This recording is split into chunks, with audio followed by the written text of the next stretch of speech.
So we're going to talk about cleaning up your DOM by using the full power of Angular host elements. And what is the host element? If we think about frameworks that use JSX for templating, we declare components with something like this. And when we render that, it shows exactly what we tell the templating engine to render. And that's common across most other frameworks, whether they use JSX or not, Vue, etc. This is how they do rendering.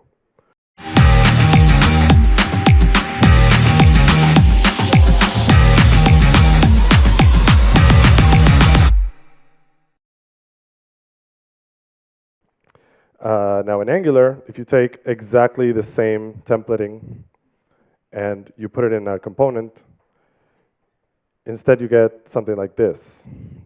There's an extra element that gets created and it's managed by the framework, and that's what we're referring to as the elusive host element. I think maybe Quick is the only other framework that has it. They have one small thing in common, the person that created them, but that's the situation right now. In other frameworks, so you're typically going to see this mess because we take a bunch of components and we group them as such. So we wrap them around divs and it looks something like this. We don't do that in the Angular world. We do this in the Angular world. So different, but not really. We want to get to a state kind of like this. We can't do 100%, but we can sure help the framework along the way to get really, really far in the process. But I didn't introduce myself, even though Eduardo did. My name is Rafael Mestre. I'm a senior software engineer at Hero Devs. You don't need to get my social handles now. I'm going to share the links at the end, so you can have all the links later. And I'm from Puerto Rico, which is this tiny island in the Caribbean on the other side of the planet. So I flew 17 hours to be here. Really excited, totally worth it. I haven't slept a wink. A little backstory. I think I've been lucky enough that in several of the jobs that I have held, I have had the opportunity to experiment. I've had like a lot of free reign to grab a code base and just do whatever I want with it, and that has been really, really helpful in my ability to develop new skills and learn new techniques. Particularly in the first job I ever had, I was onboarded in like 1 or 2 days, and then the engineering manager said, "We don't have anything for you this sprint. Just do whatever you want." Like obviously, do some work. I don't know, clean up the code base, refactor something, but the code base is yours. And something that stood out to me from this particular project is that there was a lot of template reuse. So something that we would normally do with a condition like this or a statement like this, in that project, you would see a lot of templates where you just copy-paste a giant block. We changed one thing way nested in the structure, and that was how they handled conditional logic. I've seen this in other projects subsequently. I think it's pretty common. It's no big deal. But the point is that this project had many, many examples of this sort of situation. And since I had free reign, I became sort of very DOM conscious. So whenever I had the opportunity to try to consolidate things in the template, and I would take that opportunity and clean that up. So I learned all of these techniques. I learned a lot about modern layout tooling like Flexbox and Grid. They're super common now, but they weren't so much back then. So I have sort of this mindset to try and consolidate DOM elements, components, and try to make the structure match something that would be more easier to parse when you're looking through the dev tools and such. So what is wrong with an excessive DOM? Why should we care? First of all, it impacts performance negatively. I'm not going to talk about that too much, but I'm going to post some links at the end as well. There's plenty of research done into that, and it definitely does impact your performance if the DOM is too large, too nested. It affects style inheritance and percentage-based calculations. So if you've ever had to do something like this, hide 100% to every element across the board because you needed something to stretch the whole page, you can do that with Flexbox now or Grid or viewport units. But this is the sort of thing that if you have too deep of a DOM, then you get issues or have to use the hacks like this. It complicates parent-child layouts, which is kind of the same, but not really. For example, if you think about Flexbox and Grid, they have a very specific relationship with their child elements. If you declare a Flex container, you apply display Flex to something, that becomes a Flex container, and only its direct descendants are Flex children. Same thing goes for Grid, same thing goes for other properties, like when you use z-index and create a stacking context, or position relative, many other techniques where the DOM relationship is very important. So it's important to understand that and learn how to reduce those superfluous in-between elements. And finally, it harms developer experience, not only for all those reasons that I already stated, but if you've asked yourself any of these questions, then your developer experience has been impacted by having such a large DOM. So let's talk about what we can do with the host element to mitigate those. First up is attribute bindings. It's really, really common to have the contents of your component nested in an arbitrary element because you need to apply an attribute, and most commonly a class or a style, right? You want that to apply to your entire template, so you wrap it in a div, and then everything else, it inherits the properties or has the nested styles that you need. There are multiple alternate syntax to achieve that, but what we're going to talk about today mostly is the host property. The host property is part of both the component and directive decorators, and it works to apply bindings to that host element that we mentioned before, that app button, app component. We can manage that element directly. In this case, we just took the class binding and we moved it over to the host element. Now we don't need that wrapper div anymore. You can use that property for any binding you normally would. Here we're using a specific class. By the way, it's pretty common to think that if you apply multiple class modifiers, then one would overwrite the other. That's not the case anymore. It hasn't been since Ivy, so you can have many class modifiers, even ng class, and it will be smart enough to merge all the classes together.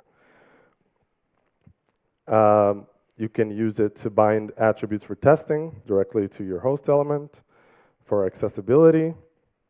And one of my favorite patterns is to use it with CSS variables. You can use this syntax, and that will override the variable within the scope of your component. You can also use it for static properties, not just bindings. So fans of Tailwind will rejoice. You can apply Tailwind classes like this, any other class, and this is static. It'll be applied to the host element with no bindings, no additional calculations. And same thing for the other categories.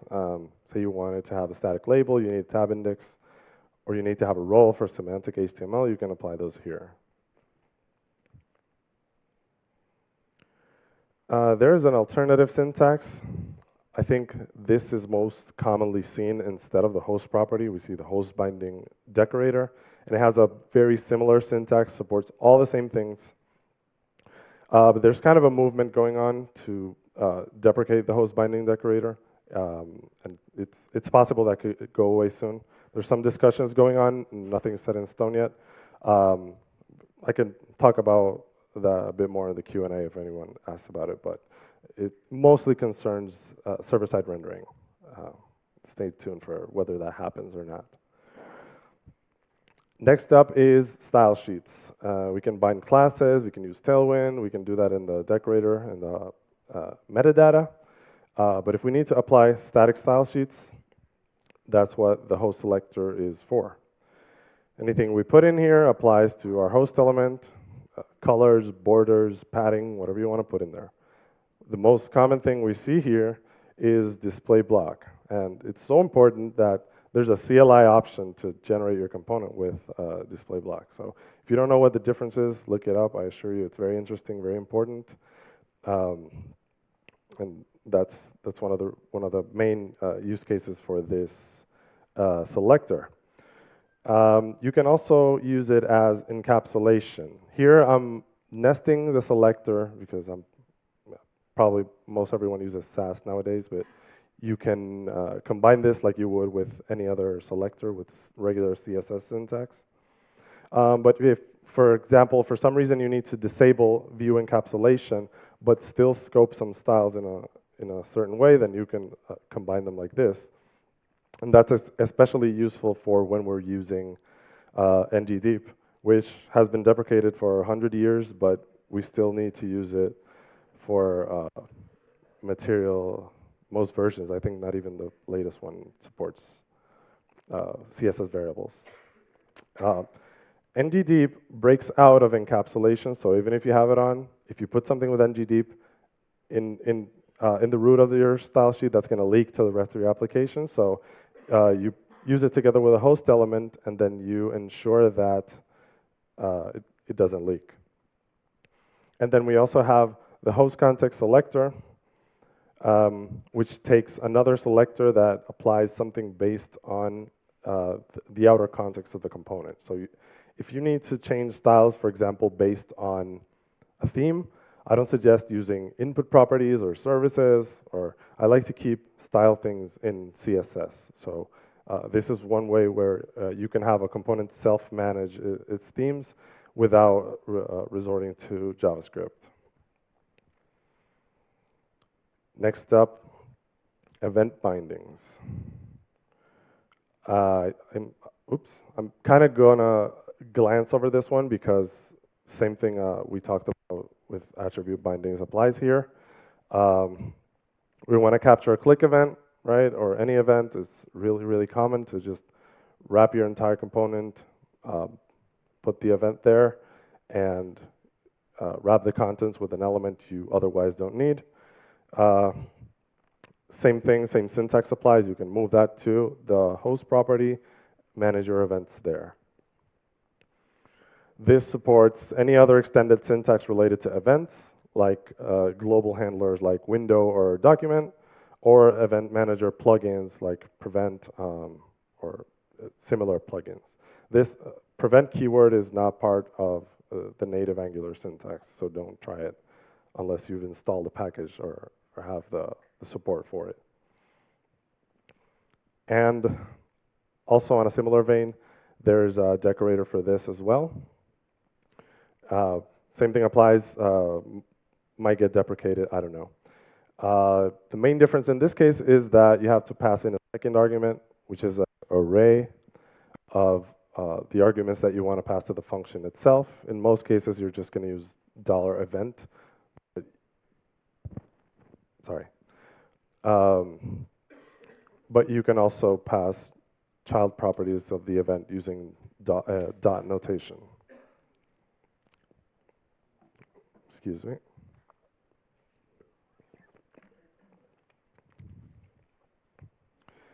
Next is directive bindings. Yet another reason why we might want to wrap our host element, our component contents with an element we don't need is for directives. And this one is a bit trickier because directives need to be compiled, and you can't put these in the host property.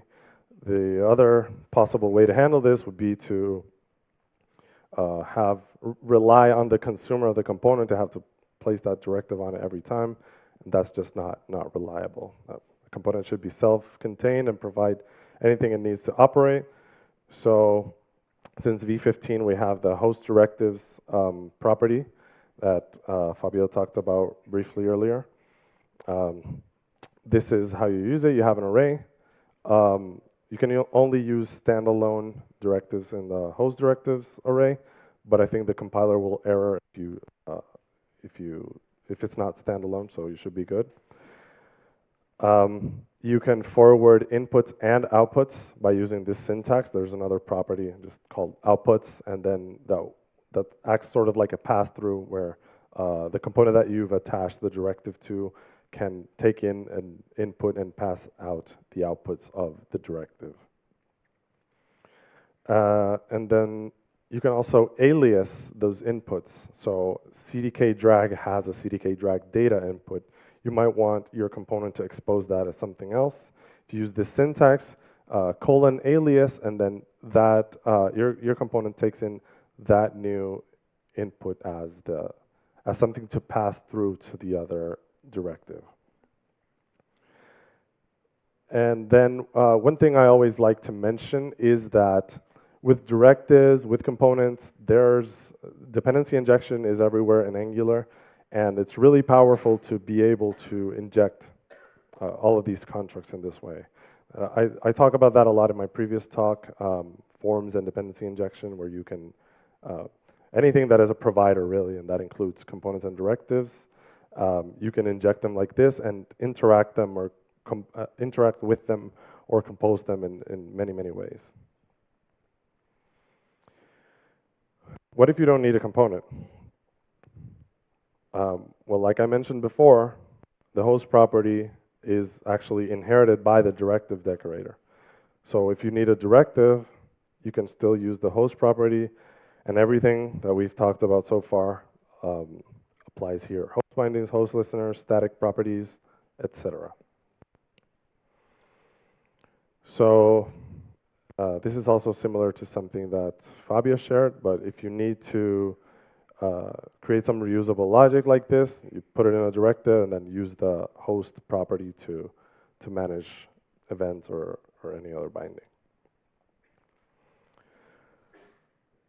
Another pattern that I always like to consider when building new components or distributing or refactoring logic is whether you could put that logic in a directive as well.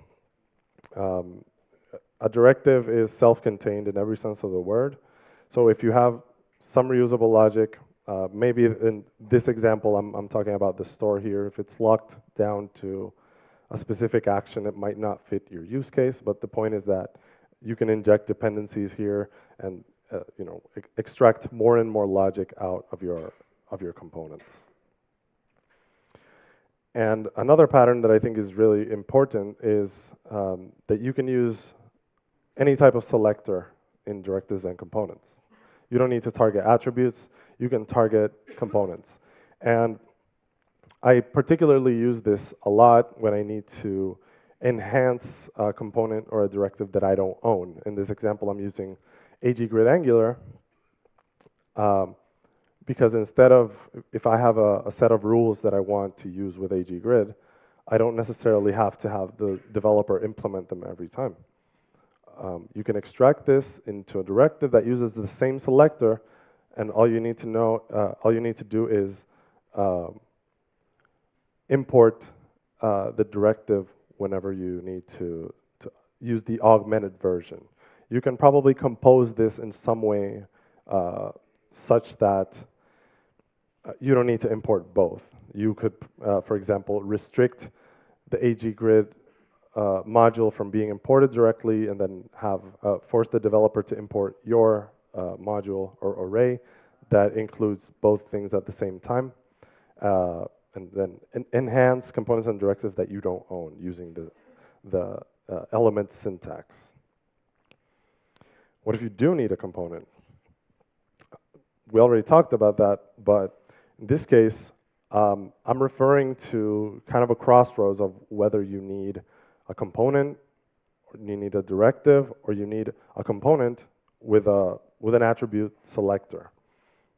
just like I mentioned for the AG grid augmentation directive, we're using a different type of selector here. And keep in mind that this selector supports almost any CSS selector syntax. So you could use a class here, you could use not selectors, you could target pretty much anything. And in this example, this is a pattern that is used a lot throughout material and CDK toolkits, because in a lot of cases, we need to retain the native element. Here, we have a button. We want to enhance the button, but we don't want to replace it. And since we're talking about reducing the usage of superfluous elements, then we don't want to wrap it in another component. So here, we define it as a component, use an attribute selector, and when we use that component, when we add that attribute and this component is imported, then the DOM will still treat it as a button, so you get all the browser native functionality, but at the same time, Angular manages it, so you can enhance it with all of these host properties, or even add dependency injection, do all sorts of things here. And you don't necessarily need to define a custom attribute either. You can target existing attributes or combinations of attributes such that you enhance the functionality of something a developer was already going to do. Like in this example, I took an anchor with an href, and then we're going to assume that every anchor that has an href is going to be an external link, and then these attributes are going to be added automatically. Excuse me. Now, when it comes to structural directives and control flow, we can't really apply those to our host element. You can't do the structural directive syntax on a host element. So the next best thing was using an ng container up to a couple weeks ago. Now you can use control flow syntax and get the same benefit of not having that extra DOM element that you're not really using for anything. This is useful for stuff like view model patterns like this one as well. So like I said, you don't need a DOM element. For the rest of structural directives, you're going to want to continue to use ng containers. If you don't need a wrapper div here, in most cases you don't. And in cases where it's feasible, if you don't have any nested components, just put the structural directive on the one element that you have. Doesn't always apply, but good rule of thumb, I guess. As a last resort, if none of those work for you, you can use the display contents property. Display content is a CSS property that basically removes the box model from a DOM element. If you've used box sizing, that sort of manages the placement and how the DOM manages certain things with regards to the box model, well, these things are what we refer to when we're talking about the box model. And by using display contents, the DOM is going to ignore those, ignore margin, ignore border, ignore padding, and it's going to display the contents directly. But it's not only going to do that, it's going to 100% ignore the element in the DOM. So in this case, we have some elements nested, but it's still going to treat them as flex children because it's going to ignore them. Now keep in mind that it's ignoring everything. So if you try to add a class to that component, ARIA attributes, anything else we've mentioned before, it's all going to go away because by all intents and purposes, that element does not exist. And finally, I have kind of a wish list. Things that I would like to see to improve the experience of using components in general, and kind of applies to everything we've talked about so far. The ability to render a components template directly to the DOM. This is a fragment keyword doesn't exist, by the way. Don't try it either. I called it that because there's those of you who have used JSX know that you can use empty brackets, and that's called a fragment. And it means like group these things, but don't render anything while grouping them. So something like this, where you have the same thing as JSX, and you just render the template as is without a host element. Maybe this would be kind of tricky for developer experience, because you would also have to prevent the host element from being used. If you try a host property, a host binding here, it wouldn't work. Again, this is all conjecture theory. But that's one of the caveats of wanting to implement something like this. The ability to render a component as a native element would also be nice, so that we don't have to have additional attributes or whatever that we also don't need.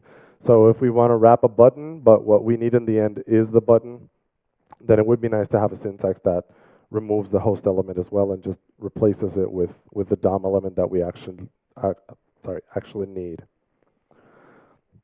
And finally, one more thing that I would like to see is the component decorator is growing, right? We have a lot of metadata in there, and now I'm talking about putting all of your host bindings in there, and that doesn't contribute to the cause. We have standalone flag, we have imports, maybe we have a signals flag coming soon, we have providers, everything in there. So maybe we can move that to the DOM.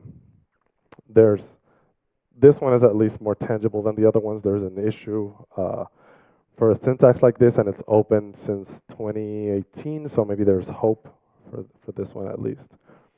It would be nice to move some of those properties to the DOM, which is where you typically put this type of binding, and it would act, I would say, kind of like an ng container, where it just disappears after it's bound everything where it needs to bind.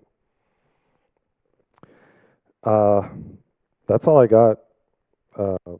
We covered a lot. We talked about host bindings, the host selector, host context, host listeners. That's a lot of hosts. Host directives, components with attribute selectors, directives with component selectors, ng container control flow, and display contents. You have all these tools at your disposal to keep consolidating that DOM, remove those elements that you don't need, keep it clean. That's all I got. Thank you. Thank you. Thank you. The QR code, you're going to have my social media, all the links I said I would share, the proposals for the DOM changes. It's all in there. Okay, thank you, Rafael. If you have questions, no questions, because it's the end of the day, you know. So this morning they were like, awesome. I have a question. Okay.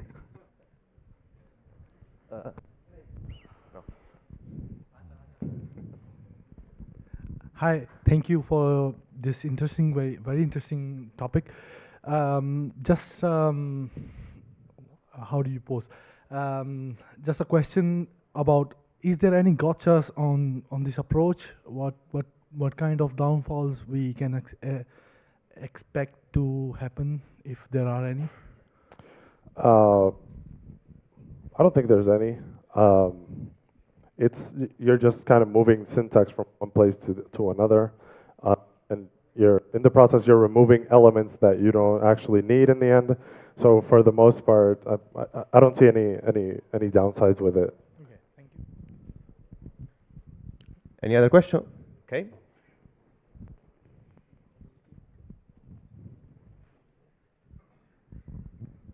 Very interesting, thank you. In your opinion, this has something to do with your talk, but maybe marginally, do you think there's a path to functional components in Angular, like in React? Yeah, I think there is. Obviously, there's nothing set in stone about that. The Angular team has said that they are exploring alternative authoring formats, but that doesn't necessarily mean functional components. But I think there's a path. There's definitely a path. We see the introduction of the inject function, which is to get rid of constructors, or at least give you the option to move away from class-based approach. You also see the shift away from some of these decorators. Some attribute and method decorators are specific to classes. You can have other types of decorators, but attribute decorators and method decorators are specific to classes. So if we see the shift where they're moving away from that, like for the most part, the optional skip self host type of attributes, that logic has moved to inject flags with the inject function. And then they're also considering, or I think that has been already sort of paved the way to signal-based components using inputs and outputs as functions instead of decorators. So we see that they're dialing down on their usage of that type of decorator, so that starts to kind of clear the road to other authoring formats, whether it's functional components or not. Other questions? Not even you. Okay. Okay, so thank you very much, Rafael.